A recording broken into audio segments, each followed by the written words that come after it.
ہم نے ایک کتا گھر کی چھت پہ رکھا ہے. جب ہمارے پاس آیا تو وہ بالکل بچہ تھا, اب بڑا ہو چکا ہے. ہم نے گھر میں کچھ پرندے بھی پال رکھے ہیں. یہ کتا چھت پر ان پرندوں کی رکھوالی کرتا ہے کہ بلی یا کوئی اور چیز پرندوں کو نقصان نہ پہنچائے. کیا اس طرح گھر پر کتا رکھا جا سکتا ہے؟ نبی رحمت صلی اللہ علیہ وسلم نے کتا پالنے, شوقیہ پالنے سے تو سختی سے منع کیا ہے. فرمایا من اقتنى کلبا, جس شخص نے بھی کتا پالا اپنے پاس رکھا, ناقص من اجرہ کل یوم قراتان, ہر روز اس کی نیکیوں میں سے 2 قرات کم ہو جاتے ہیں. اور ایک قرات احد پہاڑ جتنا ہے, اور احد پہاڑ 5 کلومیٹر طویل ہے, 1076 فٹ اونچا ہے. اتنا بڑا اجر اس کے انعامہ مال سے ہر روز کم ہوتا ہے جو شوقیہ کتا پالتے ہیں. البتہ آپ نے اجازت دی کھیتی کی حفاظت کے لیے اور جانوروں کی حفاظت کے لیے کتا رکھا جا سکتا ہے. جیسے اس سوال میں ہے کہ انہوں نے قیمتی پرندے پالے ہوئے ہیں تو بلی کا حملہ بھی ہو سکتا ہے اور چوری بھی ہو سکتی ہے, تو ان کی حفاظت کے لیے اگر چھت کے اوپر رکھا ہوا ہے تو کوئی حرج نہیں. اس کا کھانا پینا اوپر ہے, وہ نیچے گھر کے اندر نہیں آتا, تو پھر جائز ہے, رکھا جا سکتا ہے. اور گھر کے اندر اگر آئے گا تو یہ بہت بڑی بد نصیبی ہوگی. نبی کریم صلی اللہ علیہ وسلم فرماتے ہیں لا تدخل الملائکۃ بیتا فیہ کلب ولا تصاویر, جس گھر کے اندر جاندار چیزوں کی پینٹنگ کی صورت میں تصویریں بنی ہوں یا تصویریں لٹکائی گئی ہوں یا اس میں کتا رہ رہا ہو, وہاں رحمت کے فرشتے نہیں آتے.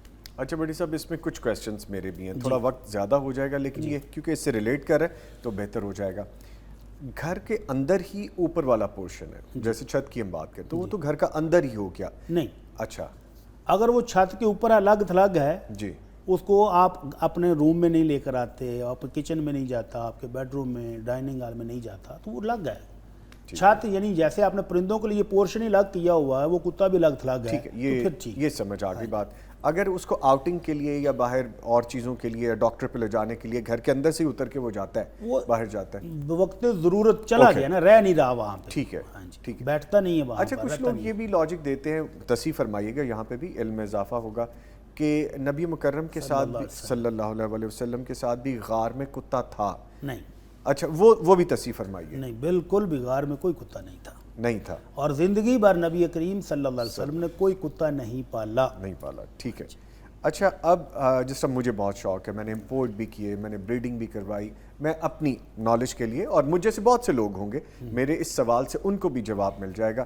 میں نے بہت زیادہ ایکسپینسو بریڈز بھی رکھی ہیں اور سارا کچھ میں نے کیا, ایون کہ پاکستان بھر میں جو شوز ہوتے تھے ان میں پارٹیسپیٹ بھی کیا, بیسٹ ہینڈلر بھی رہا, یعنی بہت زیادہ.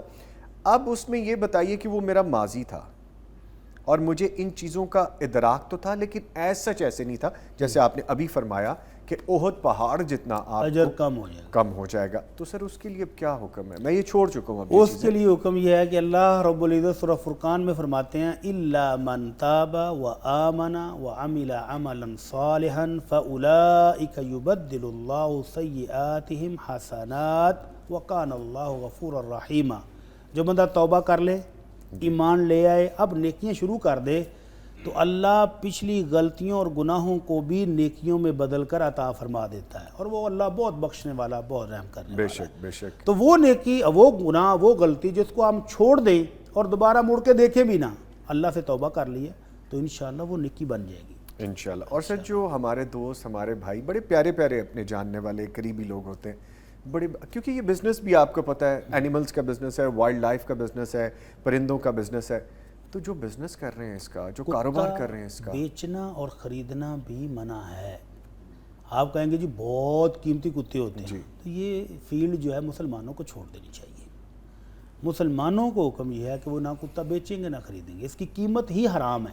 وہ اماؤنٹ, وہ رسک, لینے والا بھی اور دینے والا حرام دونوں کے لیے حرام ہے. تو کتے کا بزنس چھوڑ دیں, باقی جانور, پرندے ہیں, گوشت والے جانور ہیں, وہ پالیں. اب ہم نے یہی کیا ہے, میں نے اور میرے بیٹوں نے. جی پلیز, میں وہی عرض کرنے لگا. آپ کچھ پوچھنا چاہ رہے ہیں, آپ کہہ لیجیے.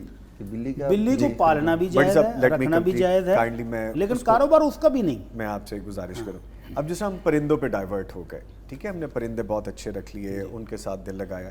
اب ہمارا یہ ہو رہا ہے کہ گھر میں ایک پیئر آف کیٹس, بہت اچھے, بہت یونیک, بڑے اچھی بریڈ کے, وہ رکھ لیں, اس کی اجازت ہے؟ بلیاں ہم رکھ سکتے ہیں. بلی کا تو یہ ہے, حضرت ابو قتادہ رضی اللہ تعالیٰ عنہ وضو کر رہے تھے، جی ان کی بہو ان کو وضو کروا رہی تھی تو بلی آ گئی، تو انہوں نے وہ برتن بہو سے لے کر رکھ دیا اور بلی نے تسلی سے پیا اور پی کر چلی گئی، اور باقی پانی سے انہوں نے وضو مکمل کر لیا اسی پانی سے؟ اسی پانی سے۔ تو بہو نے سوالیہ نظروں سے دیکھا اچھا کہ ابو جی یہ کیا کر ڈالا ہے؟ جی تو ابو جی نے وضاحت کی کہ نبی رحمت صلی اللہ علیہ وسلم نے فرمایا کہ بلی نجس نہیں ہے، بلی تو تمہارے گھر میں رہنے والے افراد کی طرح ایک گھر کا فرد ہے، ٹھیک ہے۔